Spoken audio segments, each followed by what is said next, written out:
Hello and welcome to Curious City, a podcast hosted by the Emmanuel Gospel Center in Boston, Massachusetts.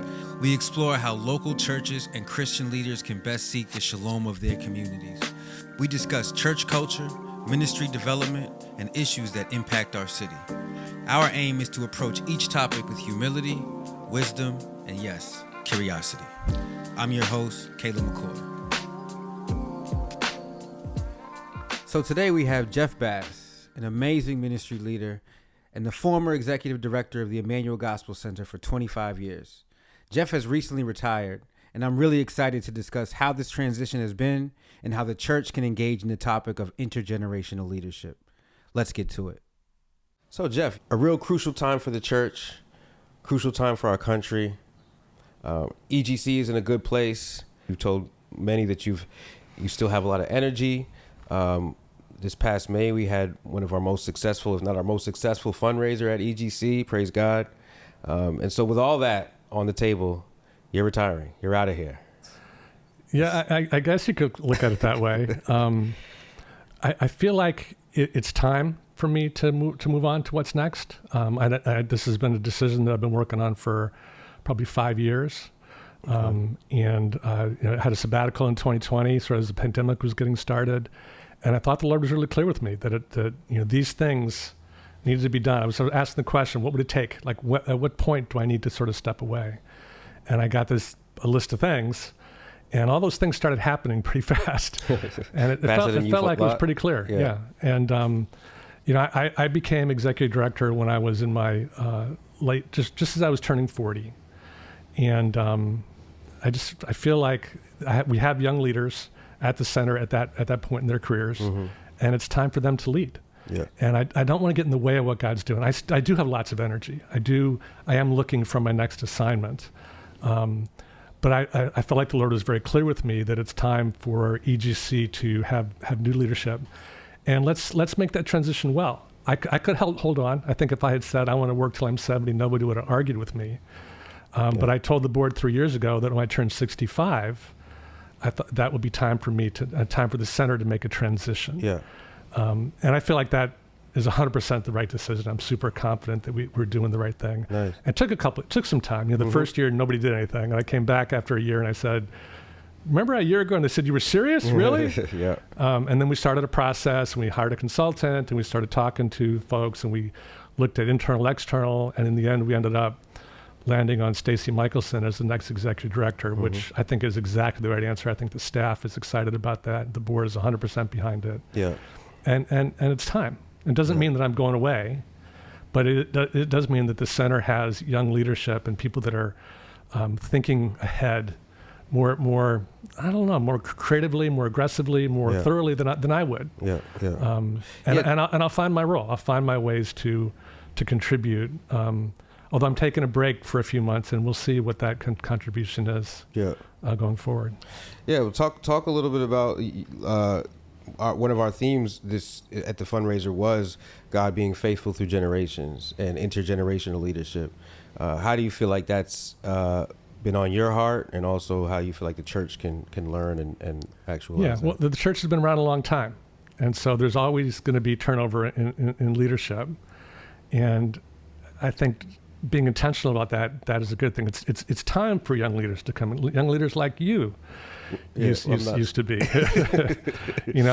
and there's a lot of really talented people, and there's a lot of boomers in leadership positions, and I think it's time for most, all of us to start stepping away. If we can do that intentionally and hand the keys and the resources to a new generation and do that well. And so EGC took a couple of years to do that. And I think the center's in better shape than it's ever been. I would love to stick around and to be in charge, but I think it's also a good time for someone new to come in and for a new team to start reimagining what can we do with these resources. Yeah. One of the analogies I like to use is about the boat and the destination. And I think a lot of Christian leaders are destination oriented. They want to get to the thing they want. Like their mission is the thing. And I think a lot also about the boat. Like, what vehicle are we going to use to get there? Yeah. And I think we need both. But I think in my career, I focus a lot on the boat and making the center a strong organization that you can take different places, Yeah. you know? Yeah. And so I'm excited about somebody else deciding and taking the helm and, the steering wheel and deciding where the Yeah. center can go. Because I think there's a lot of need for the work that we do. And yeah, it's just, I think it's time for that kind of transition to happen. But I'm Yeah. excited about the strength of the boat. I'm excited about the vision for the destination, and excited about where we might head together. And so it seems like your inspiration for this was through personal revelations, but also the example of how you think the church at large should thrive and should work between. Yeah, I think that's fair. There's definitely a lot of personal in this. Again, it's not that I lack energy, but I do feel like it's time for me to make a transition, Yeah. and I'm excited to focus more. I'm excited to have more time to take care of my body and do different things. I have grandchildren I want to visit, so I'm entering a different season of life, and I've always been about getting behind leaders. That's what the center's about. That's what I'm about, and so I feel like I can still contribute to other leaders. Yeah. I don't need to be the one in this role. It's a role that I play, and that's how the church is designed, that each of us plays a role. The executive director role is no more important than the communication director, the marketing director's role, the administrative roles. Everything's important. We all need to work together. Yeah. And I don't think we need to be clinging to these roles. Like I'm in the power position. I need to hold on to that. Yeah. I need to, I'm interested to see what my next assignment's going to be. And I think that my leaving certainly gives Stacy a chance to step into her leadership, but it also gives you and others at the center the ability to step in. I think for it to work, that needs to happen. Yeah. And that needs to happen across the church. Young leaders need to be given the ability for their voices to be heard, for their ideas to be put into practice, for them to make mistakes and work things out, like I've done for years. I've made a lot of mistakes. I've said before that my strengths have been built into the center, which I think is really good, but my dysfunctions have built into the center as well. And that'll be true for anybody who leads. The church we're a mixture of strengths and weaknesses. It's all, and we're always dealing with our humanity. And I just think it's when new leaders come, you get a new set of strengths, you get a new set of dysfunctions to work through, which gives God new opportunities to work in ways that are unexpected. Yeah. Because God works our weaknesses too. Yeah. And my strengths may interfere with things that God wants to do, and so it just allows for sort of a newness to come that I think is good, and we need that in the church. We're at a new time. We're facing tremendous challenges in the world, and it's how does the church step up? Yeah. What does that look like? I know you think a lot about that. Your music, sure. That's something you talk about really powerfully. Yeah. I don't think the answers are obvious right now, and I'm excited for a new generation of people to weigh in and to have to take the boat where they need to go to make that happen. And then I get to still support them, and I'll have a narrower role, but I'll still have a role to play as long as the Lord wants me to. Yeah. So I love that, and it's less like it's not prescriptive in saying like every older or more mature leader needs to retire or every young leader needs to immediately elevate, but more so building an economy of mutual encouragement. And supporting. Or an ecology. Ecology, there you go. Yeah, it's good. Economy too. The economy is pretty important in this, but building an ecosystem. Where people are really working together. I mean, the church has always been this organic dynamic where different gifts, different strengths, different. God doesn't give any one of us or even any group of us enough to do it by ourselves. We're designed to be interdependent, and so I need you. You need me. We need each other. EGC needs other partners. We need the church. The church needs us. The church needs things we don't understand we need. And as we cooperate and work together more, I think the kingdom is brought to bear more. And so how do we do that? Well, we need to release more people into that. And we don't want, the boomers have been a strong generation of leadership. I think they could be clogging it up a bit, and I don't want to be part of clogging it up. I'm not saying that everyone is, but I'm saying that we do need, I think every boomer needs to think about who's going to lead next? How do we empower the next generation? What role can we play to see this sort of cooperative thing happening, still bringing our strengths as appropriate, but also letting other people bring their strengths for a new season. And obviously we need new things because we're not getting there where we are. I mean, there's a lot of work to do to get where we need to go. I mean, I think I just want to commend you. I think that's very courageous especially you're not at a point where you're being forced out. You're not at a point where there's a crisis or a scandal or anything like that. You feel good, you feel energized and inspired, and still you have this conviction. And even honestly, as you talk, I think about my ministry of like, you know, I'm 40 years old in rapper years, in musician years, in entertainer years. That's like 97. And so even thinking about as a creative, which I think everybody can be a creative, but sometimes a certain expression of creativity has a shorter shelf life. How do I empower younger leaders? How do I empower Gen Zs or alphas and the 20-year-olds and the teenagers? And so I think even your example and your courage in doing this kind of cascades down to folks like me and to some of my counterparts. So I think that's really good. You know, you might not know this, Jeff, but being at a Christian nonprofit in Boston is not the most stable and stress-free vocation. So I don't know if I'm just telling you that for the first time, but just letting you know. I've heard rumors. You heard rumors about that. What do you, of course, God's grace and his provision. What are some kind of like practical things or concrete things that really have helped sustain you?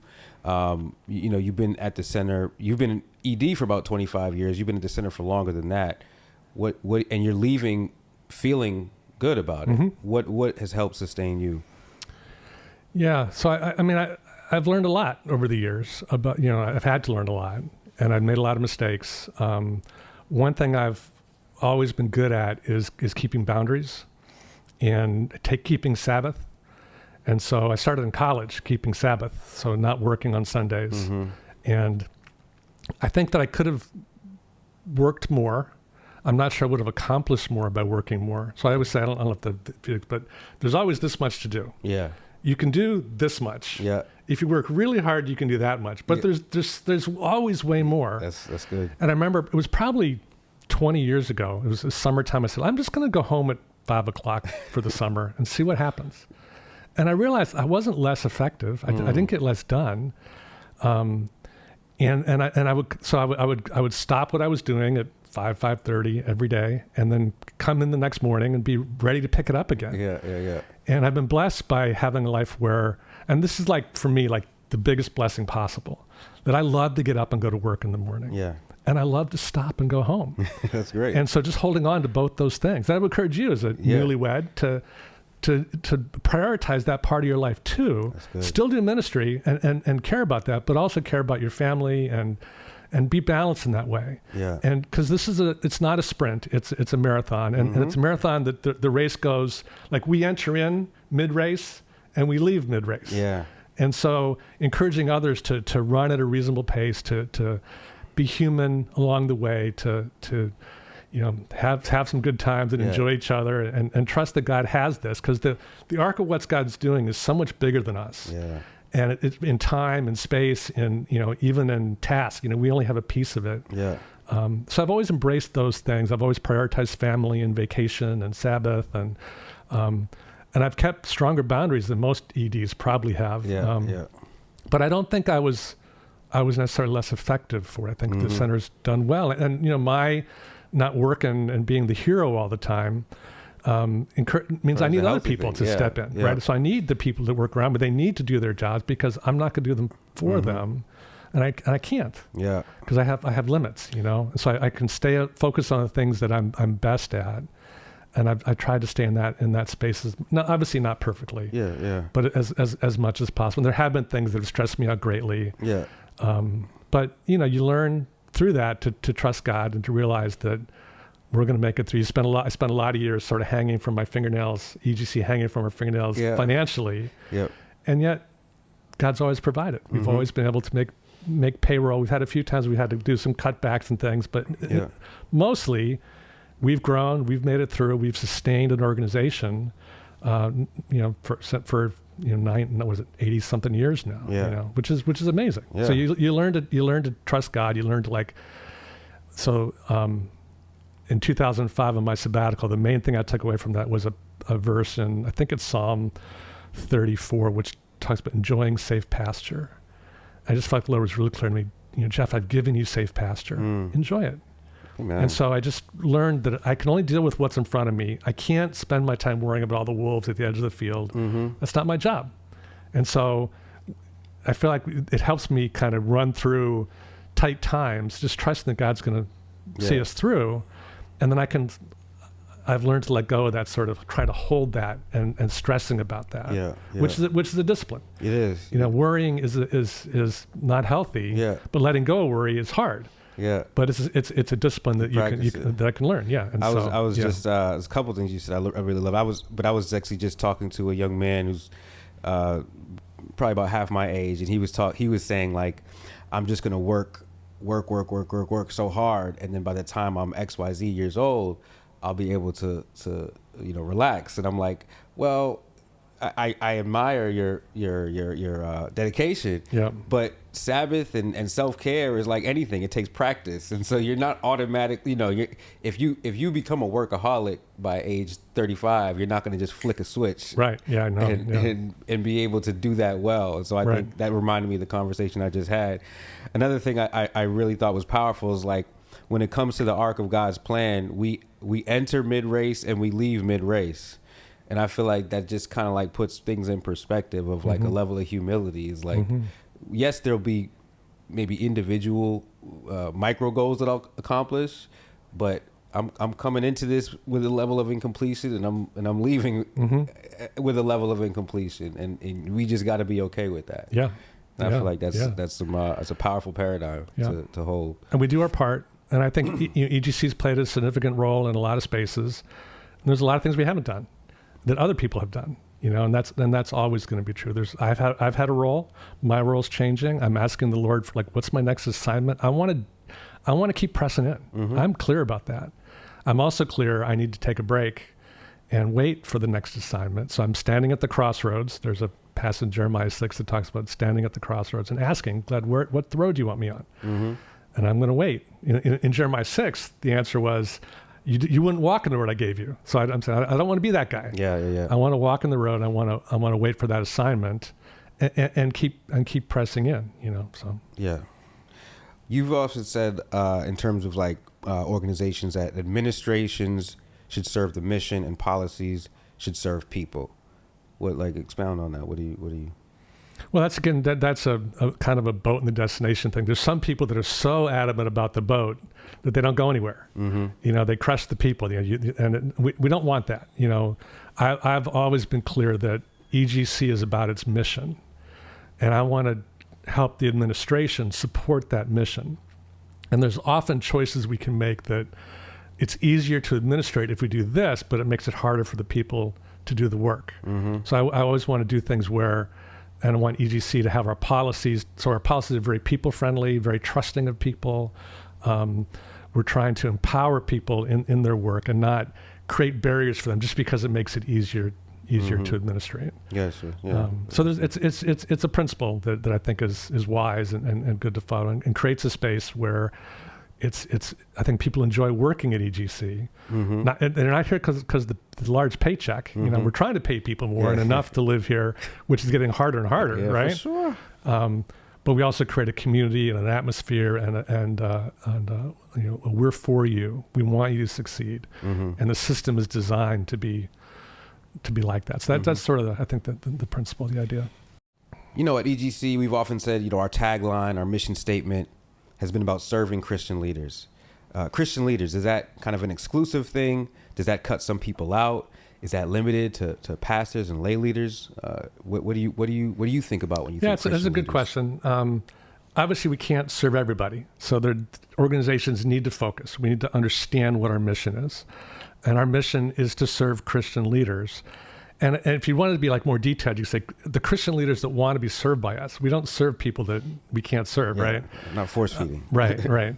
And in my mind, everyone's a leader. And I realize that doesn't help us narrow, but the leaders that we work with, that helps us narrow it. I didn't say that very well.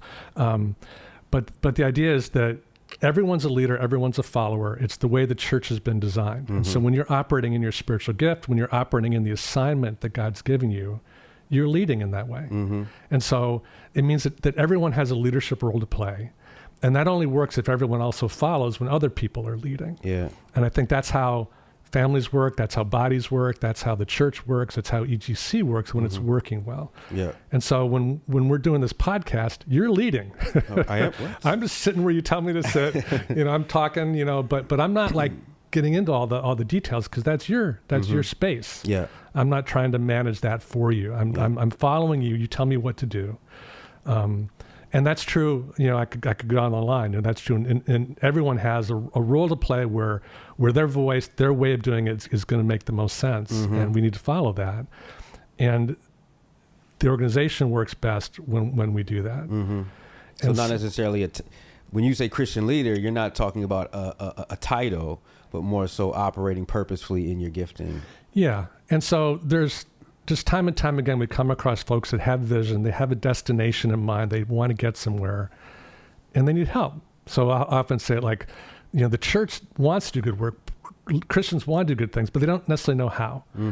And some of those people come to us for help, or we discover some of them in the research that we do. And through that dialogue, through that work, we end up getting behind them. So we get behind a selection of the people God's working through in the city to help them do their work well.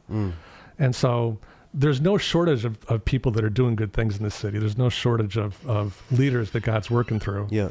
And so we as we connect with some of them, we get to support them and help them and strengthen them. And it's been, over the years, we've worked with hundreds of leaders in ways that are really fun. But it's not like it's a title thing. It's folks that are trying to get somewhere, that need some help, and we support them. And it's great to be part of that. This was part 1 of the 2-part conversation with Jeff Bass. Stay tuned next episode for part 2. This has been an episode of Curious City. We hope you have enjoyed listening. Don't forget to subscribe to this podcast and also follow us on social media at EGC Boston. Stay connected and have a blessed day.